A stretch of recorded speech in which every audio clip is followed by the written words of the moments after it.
S যিটো শব্দ 2025 চনৰ কাৰণে বহুত ডাঙৰ ক্ষতি প্ৰত্যেকজন অসমীয়া প্ৰত্যেকজন ডেকা গাভৰু প্ৰত্যেকজন ভাৰতীয়ৰ কাৰণে এই এছ শব্দটো বহুত এটা বিপদজনক যতকি আমি এই এছ শব্দটো যাতে যি কৈ যাম কথাখিনি ভালদৰে আপোনালোকে বিশ্লেষণ কৰিব বুলি মই আশাবাদী প্ৰথম কথা হৈছে যিটো এছ মানে হৈছে সেপ্টেম্বৰ মাহ প্ৰথম দ্বিতীয়তে হৈছে এছ যিটো এছ মানে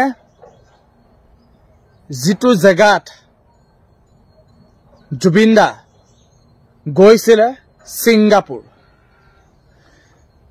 তৃতীয় এছটো হৈছে সি যোনখনৰ নাম সাগৰ 4 নম্বৰতে হৈছে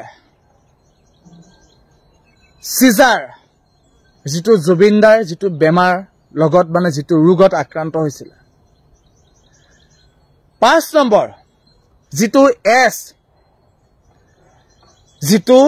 এছ তাৰ শব্দটো হৈছে কুলাংগাৰ শ্যাম কানু মহন্ত যোনে মাটি লৈ গৈছিল সিংগাপুৰত নৰ্থ ইষ্ট ফেষ্টিভেলৰ কাৰণে 6 নম্বৰতে যিটো এছ সেই এছটো হৈছে শেখৰ আৰু 7 নম্বৰ যিটো এছ সেই এছটো এই তিনিটা কুলাংগাৰ বুলিয়ে ক'ব লাগিব প্ৰত্যেকজন অসমীয়া বিবেচিত কৰা মতে এটো মই কোৱা কথা নাই প্ৰত্যেকজন অসমীয়া কোৱা মতে অসমৰ যি তেজাল অসমৰ প্ৰত্যেকজন জনগণে কোৱা এটো মই কোৱা কথা নহয় 3 কোটি মানুহে বা 2 কোটি মানুহৰ মুখত কোৱা এটা শব্দ কুলাংগাৰ হয়তো সিদ্ধাৰ্থ গোটেই কিটা মিলি যি জাতি হত্যা আমাৰ এই মেৰুদণ্ড আমাৰ এই ৰাজহাড়ডাল একদম সম্পূৰ্ণ ভাঙি পেলালে আৰু এতিয়া এটা কথা কওঁ প্ৰত্যেকজন বন্ধু বান্ধৱীক এটা কথা কওঁ সদায় ষ্টেপ ফৰৱাৰ্ড হ'ব প্ৰত্যেকজন বন্ধু বান্ধৱী এক হৈ থাকিব কোনো কোৰ্ট কাছাৰী আমাক কোনো দৰকাৰ নাই আৰু এটা কথা মনত ৰাখিব প্ৰত্যেকজন বন্ধু বান্ধৱী অসমৰ জনগণে মনত ৰখা উচিত এখন ৰাইজতকে কোনো মন্ত্ৰী এমএলএ কোনো চৰকাৰ ডাঙৰ নহয় কাৰণ আমি বিবেচিত কৰি আমি অসমৰ ৰাইজে বুলি আমাৰ যি জনগণ যি জনসাধাৰণ আছে এই জনসাধাৰণে আমি বাছনি কৰি এজন নেতাক আমি আগবঢ়াই দিও তেও আমাৰ অসমখন নালাগে গোটেই ভাৰতবৰ্ষ গোটেইখন বিশ্ব ব্ৰহ্মাণ্ড চলাবৰ কাৰণে হয়তো আমি ৰাইজে আমি সিলেকশন কৰো কিন্তু এখন ৰাইজতকে কেতিয়া কোন বস্তু উদ্ধত কেতিয়াও নহয় এখন ৰাইজতকে কোনো ডাঙৰ নহয় মনত ৰাখিব যি আমাৰ এই যি মানুহে আমাৰ এই মেৰুদণ্ডডাল ভাঙি পেলালে যাতে অসমৰ ৰাইজৰ হাতত অসমৰ ৰাইজে আদালত অসমৰ ৰাইজে উকিল আৰু অসমৰ ৰাইজে বিচাৰ কৰিব যি শাস্তি হয় যি হয় অসমৰ ৰাইজে প্ৰদান কৰিব তাত সদায় প্ৰত্যেকজন অসমীয়া এক হৈ থাকিব বুলি মোৰ বিশ্বাস আৰু প্ৰত্যেকজন অসমীয়াক এটা কথা কওঁ কাৰো কথা নুশুনিব আৰু এটা কথা কওঁ প্ৰত্যেকজন অসমীয়া সজাগ হৈ থাকিব লাগিব কোনো কাৰো 2 টকা পইচা 1 2 3 4 কোটি টকাত কিটো বিকি হৈ পেলানি কেতিয়াও এটা ফুৰ বা এটা ষ্টেপ হলাই নিদিব আমাক লাগে কি আমাৰ এই শিপাডাল যেনেকৈ প্ৰকাশ কৰি দিছে স্ক্ৰিনশ্বট লগাই দিছো যে জুবিন দাই যেনেকৈ হাতুৰিছে বা তেও হয়তো ডুবি পেলানিহে তেও ঢুকাইছে যিখন তেও সাৰ্টিফিকেট এখন লগাই দিছো ডেট বুলি যে দিছে হয়তো নাই বুলি যে দিছে এখন পৃথিৱীৰ পৰা কিন্তু তেও পানীত পৰিহে ঢুকাইছে কিয় ঢুকাবলৈ পালে এই কথাখিনি উত্থাপন কৰিব প্ৰত্যেকজন বন্ধু বান্ধৱীয়ে মাতিছিলে কোনে যি শ্যাম কানু মহন্ত নৰ্থ ইষ্ট ফেষ্টিভেলৰ অৰ্গেনাইজাৰ বিজনেছমেন তথা অসমৰ সুদক্ষ এটো কেতিয়াও সুদক্ষ হ'ব নোৱাৰে যত নেকি বিজনেছমেন হ'ব পাৰে টকা হয়তো 100 কোটি 200 কোটি টকাৰ মালিক হ'ব পাৰে আৰু আজিৰ দিনত এটা হসা কথা মনত ৰাখিব পইচা দিলে সকলো বস্তু সম্ভৱ হয় এটা মানুহকো মাৰ্ডাৰ হৈ যায় হয়তো ক'ৰবাৰ পৰা হয়তো ওলাই গুচি আহিব পাৰে। সেইটো কাৰণে কিন্তু মনত ৰাখিব, কেতিয়াও ভয় নকৰিব, কোনো সদায় সত্য পথত থাকিব বুলি মই আশাবাদী। এটা কথা সদায় মনত ৰাখিব, যিটো জাতি হত্যা এই শিপাডাল শেষ হৈ গুচি গৈছে, তেওঁলোকৰ নশ্বৰ দেহটো হয়তো অক্ষম পাইছেহি, হয়তো আমিবোৰে হয়তো ভাবিবই পৰা নাই। কিন্তু এটা বস্তু ভাবিছেনে আপোনালোকে, যেতিয়া লগত গৈছিলে হয়তো হাঁহি মুখে গৈছিলে, লগত যি পালি পহৰীয়া গৈছিলে, কিন্তু যিকেইজনে লৈ গৈছিলে, যাক বিশ্বাস কৰিছিলে, সেই বিশ্বাস কৰা মানুহকেইজন তেওঁ দেহাটোৰ লগত আহিলেনে? কেতিয়াও নাহিলে। কাৰণটো কি? কাৰণ এজন মানুহ শেষ হৈ গুচি গ'ল, যি জাতি হত্যা, যি এই মেৰুদণ্ডডালে ভাগি গুচি গ'ল, আছেনো কি? একোৱে নাই। কিন্তু যদিহে তেওঁক যদি সঁচা অৰ্থত ভাল পালে হয়, হয়তো তেওঁ দেহাটোৰ লগত অসমবাসীয়ে যি কৰক নকৰক ছেকেণ্ডেৰী কথা, কিন্তু অসমবাসীৰ হয়তো চকুৰ আগত হয় শ্যামকানু মহন্ত, নহ'লে সিদ্ধাৰ্থ বা সিদ্ধাৰ্থ, নহ'লে বাকী যি লগত গৈছে প্ৰত্যেকজন মানুহে তেওঁৰ লগত আহিলেহেঁতেন, বা শেখৰ হ'লেও লগত আহিলেহেঁতেন, কিন্তু নাহিলে। ইয়াৰ কাৰণ কি? অসমৰ ৰাইজে বিচাৰ কৰিবনে? কেতিয়াও এটা কথা এতিয়াও কৈছোঁ, প্ৰত্যেকজন অসমীয়া জনগণক এটা কথাই কওঁ, যাতে সদায় সঁচা অৰ্থত থাকক, কেতিয়াও হিলি নাযাব, আঁতৰি নাযাব। বহুত তেনেকুৱা ঘটনা হৈ গৈছে, কৰোৰ কৰোৰ টকাৰ কেলেংকাৰী হৈ গৈছে। কিন্তু এটা কথা প্ৰত্যেকজন জনগণক কওঁ, লগতে মোৰ মনৰ ফালৰ পৰা গৰিমা বৌক এটা কথাই কওঁ, কেতিয়াও কাৰোবাৰ কথা শুনি পেলানি কেতিয়াও এষাৰ মন্তব্য কেতিয়াও নকৰিব। অসমৰ ৰাইজৰ মাজলৈ ঠেলি দিয়ক, অসমৰ ৰাইজে বিচাৰ কৰিব, অসমৰ ৰাইজে আদালত বহাব, অসমৰ ৰাইজে উকিল হ'ব, তাত অসমৰ ৰাইজৰ কাঠগড়াত যাতে যি জাতি হত্যা আজি গৰিমা বৌৰ হাজবেণ্ড বুলি নহয় বা তেওঁৰ পতি বুলিয়ে নহয়, অসমৰ তেওঁ সম্পত্তি হয়, প্ৰত্যেকজন অসমীয়াৰ এই বুকুত আছে।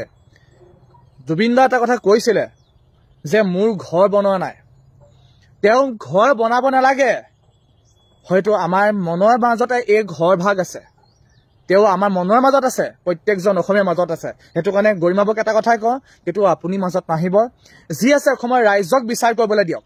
মাত্ৰ 3জন মানুহ, শ্যামকানু মহন্ত, আজি শেখৰে হওক বা সিদ্ধাৰ্থে হওক, যাতে অসমৰ ৰাইজৰ আগত আহি এখন মেল দিয়ক, যোনখন মেলত কোটি কোটি মানুহে শুনিব, তেওঁলোকে কোৱা কথা শুনিব, কেনেকুৱা ধৰণে কি হৈছিলে সেইখিনি শুনিব।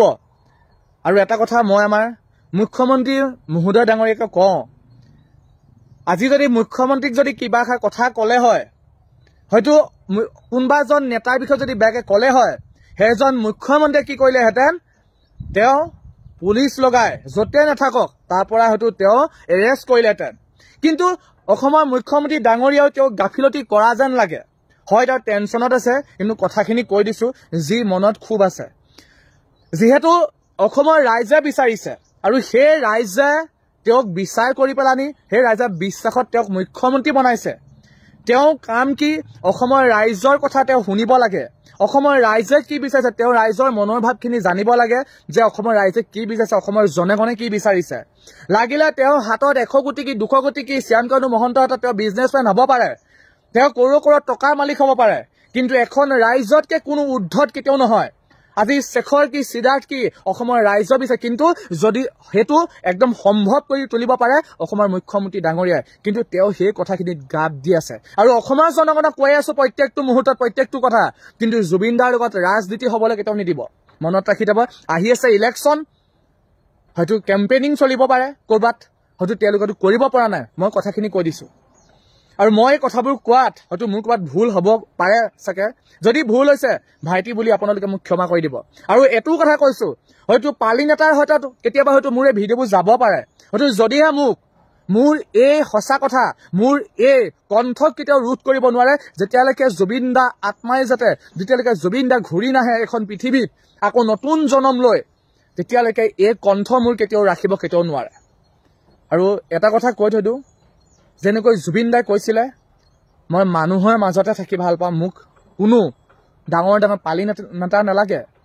সঁচাকৈ আজি জুবিন দা অসমৰ ভিতৰত, গোটেই ভাৰতৰ ভিতৰত বুলি ক'লেও বেয়া নহয়, অসমৰ এটা ধনী ব্যক্তিজনে হৈছে জুবিন দা, যি নিস্বাৰ্থভাৱে প্ৰত্যেকজন অসমীয়া আহিছে আজি তেওঁ খবৰ ল'বলৈ, তেওঁক চাবৰ কাৰণে।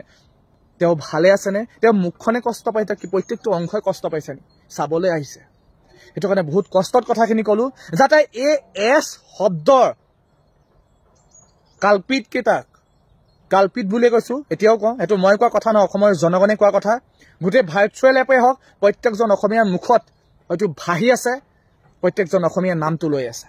যাতে উচিত বিচাৰ হ'বনে তেওঁলোকৰ, আৰু আপোনালোকে বিচাৰ হোৱাটো বিচাৰেনে? অসমৰ ৰাইজৰ কাঠগড়াত তেওঁলোকে কথা কোৱাটো বিচাৰেনে?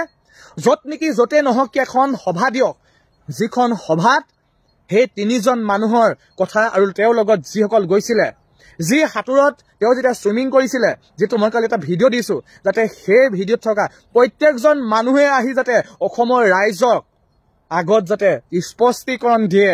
অসমৰ ৰাইজ তেতিয়াহে শান্তি হ'ব, যেতিয়ালৈকে কিন্তু মনত ৰাখি থ'ব, কথা নকয়, স্পষ্টীকৰণ নিদিয়ে। হয়তো এতিয়া মেনেজ কৰি থাকিব পাৰে, কাৰণ হাতত মাল আছে, কাৰণ আজিৰ যুগত পইচা থাকিলে সকলোখিনি সম্ভৱ হৈ যায়। কাৰোবাক হয়তো মাৰ্ডাৰো কৰি দিব পাৰে, হয়তো কোনোবা বাচিও যাব পাৰে, ক'ৰবাত হয়তো মেনেজ কৰি, হয়তো ক'ৰবাত নহয় ক'ৰবাত হয়তো মেনেজ কৰি থাকিব পাৰে, হয়তো জামিনতো থাকিব পাৰে, হয়তো কোনো মানুহে হাত লগাব নোৱাৰে। কিন্তু এটা সঁচা কথা, অসমৰ ৰাইজক কিন্তু কোনো ৰখাব নোৱাৰে, যিমান এস্কৰ্ট নাহক, যিমান কিবা নহওক কিয়, কিন্তু এখন ৰাইজৰ সমান কেতিয়াও হ'ব নোৱাৰে। আৰু মই আমাৰ অসমৰ যি সত্তা আছে, অসমৰ প্ৰত্যেকজন ডেকা গাভৰু, যি তেজাল যি প্ৰত্যেকজন দাদা বাইদেউ বন্ধু প্ৰত্যেকজনক প্ৰণাম কৰিছোঁ, যাতে অসমৰ ৰাইজ সদায় এক হৈ থাকক।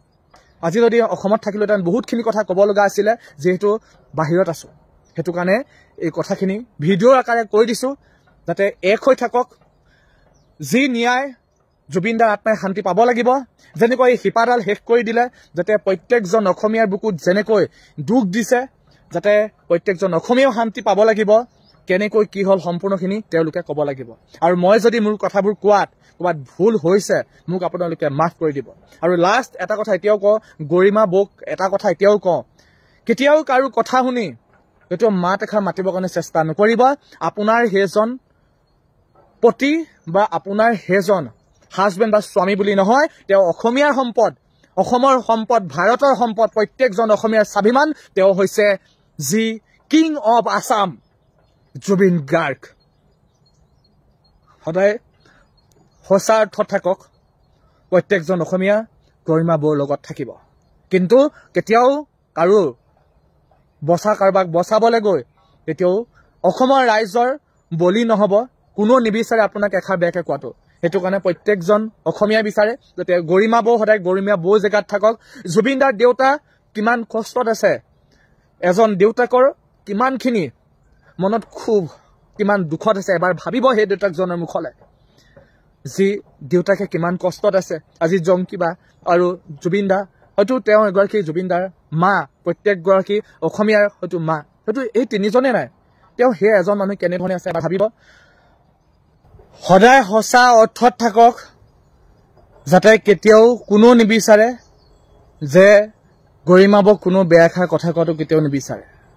আৰু সেইটো কাৰণে এটা কথাই কওঁ, গৰিমা বৌক মোৰ মনৰ ফালৰ পৰা কওঁ, প্ৰত্যেকজন অসমীয়া স্বাভিমানী অসমবাসী হৈ এটাই কথাই কওঁ, সেইজন দেউতাকৰ মনৰ কথা এবাৰ ভাবক, যিজন দেউতাকৰ, যিজন বাপেক, তেওঁ পিতৃ হয় এজন, কিমান কষ্ট, তেওঁ বুকুত দুখ লৈ পেলানি তেওঁ মনে কান্দিছে। যিহেতু দেউতাকজন জীয়াই আছে, যি তেওঁৰ জীয়ৰী আছিলে, যি তেওঁ পুত্ৰ আছিলে, যি তেওঁ পত্নী, জুবিন দাৰ যি মা, প্ৰত্যেকগৰাকী অসমবাসীৰে মা হয়, তেওঁ নাই। অন্ততঃ সদায় সঁচা পথত থাকক, যাতে জুবিন দাৰ দেউতায়ো যাতে অকণমান শান্তি পায়। তেওঁৰ মনত অকণমান যি ক্ষোভ আছে, তেওঁ প্ৰকাশ কৰিব পৰা নাই, তেওঁক দেখিলেই লাগে তেওঁ কিমান কষ্টত আছে। সেইটো কাৰণে এটা কথাই কওঁ গৰিমা বৌক, যাতে কেতিয়াও কাৰোবাৰ কথা শুনি পেলানি কেতিয়াও আপুনি সদায় গৰিমা হৈ থাকক। সদায় জুবিন দা যেনেকৈ আছে আপুনিও সদায় তেনেকৈ থাকক, প্ৰত্যেকজন অসমীয়াৰ লগত থাকক।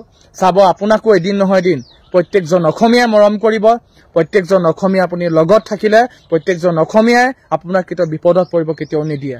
কিন্তু যি ভুল কৰিছে সেই ভুলজনক দেখুৱাই দিয়ক, অসমৰ ৰাইজৰ আগত কেতিয়াও আশ্ৰয় দি কেতিয়াও নাৰাখিব হেতু মোৰ ফালৰ পৰা মনৰ ফালৰ পৰা কাটৰ অনুৰোধ অসমবাসী হৈ মোৰ ফালৰ পৰা বা মোৰ যি ফেচবুকৰ ফলোৱাৰ্স ৭০,০০০ ফলোৱাৰ্সৰ ফালৰ পৰা বা পৰিয়ালৰ ফালৰ পৰা এটাই অনুৰোধ কেতিয়াও জুবিন দাৰ লগত কোনো বন্ধু বা বান্ধৱী কোনো পালি নেতাই কেতিয়াও যাতে ২ নম্বৰী নকৰে সদায় জুবিন দা হৈ থাকিব লাগিব যি কিং অফ আছাম হিচাপত তেওঁক আমি জীয়াই ৰাখিব লাগিব এটো আমাৰ কাম প্ৰত্যেকজন অসমীয়াৰ স্বাভিমান যি এই গছজোপা বা এই যি শিপাডাল আমি কেতিয়াও ভাগিবৰ কাৰণে কেতিয়াও দিব নোৱাৰো তেওঁক আমি জীয়াই ৰাখিব লাগিব আৰু মই যদি কথাবোৰ কোৱাত ক'বাত ভুল হৈছে মোক হয়তো আপোনালোকে মাফ কৰি দিব নিজৰ ভাইটি হিচাপত আৰু আজিলৈ আহিছো নতুন এটা ভিডিঅ'ত লগ পাই প্ৰতিশ্ৰুতিৰে ধন্যবাদ জয় অসম জয় জুবিন দা বহুত ভাল পাওঁ আপোনাক